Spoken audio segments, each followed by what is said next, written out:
இது ஒரு கூத்தாடி கட்சி. இவங்கலாம் வந்து அப்படி போடே, போடே, போடே அந்த பாட்டுக்கு ஆடுறதுக்கு தான் லாய்க்கி. இவங்களுக்கு இந்த அரசியல்லாம் வேலைக்கே ஆகாது.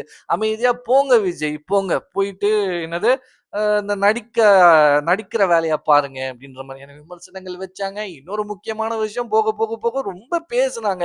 கூத்தாடி கட்சி, கூத்தாடி கட்சி, கூத்தாடி கட்சின்னாங்க. அதுக்கப்புறம் முதல் மாநாடு நடக்குது. மாநாடு நடக்கும்போது என்ன ஆச்சு? கூட்டம். அந்த கூட்டத்த பார்த்து அல்லல்ல எல்லாருக்குமே. அல்லு இல்லாம பார்க்கும்போது ஓகே. கூட்டம்லாம் ஓட்டாகாது அப்படின்ற மாரியான ஒரு சில விஷயங்கள் வச்சாங்க. மனுஷன் அமைதியா தான் இருந்தாப்புல. எதுக்குமே ரிப்ளை பண்ணிக்கல. லைக் ஸ்டேஜ்ல பேசுறதோட சரி அப்படின்ற மாரி தான் உண்டு, தான் வேலைய உண்டு அப்படின்னு பார்த்துட்டு போயிட்டே இருந்தாப்புல. லைக் 2026 வருது. கிட்ட நெருங்குது, கிட்ட நெருங்குது. எல்லாருமே ஓட்டு போடுறாங்க. யாருக்கு போட்டாங்க அப்படின்னு தெரியல. அதாவது இந்த வருஷம் தான் நடந்துச்சு.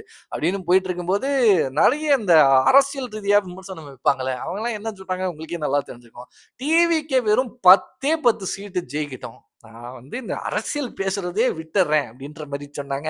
வாய்ப்பே இல்ல. அவ்வளதான் டிவிகே வீட்டுக்கு போவோம். மறுபடியும் விஜய் அவர்கள் நடிக்க போ வேண்டியது தான் அப்படின்ற மாரிலாம் சொன்னாங்க.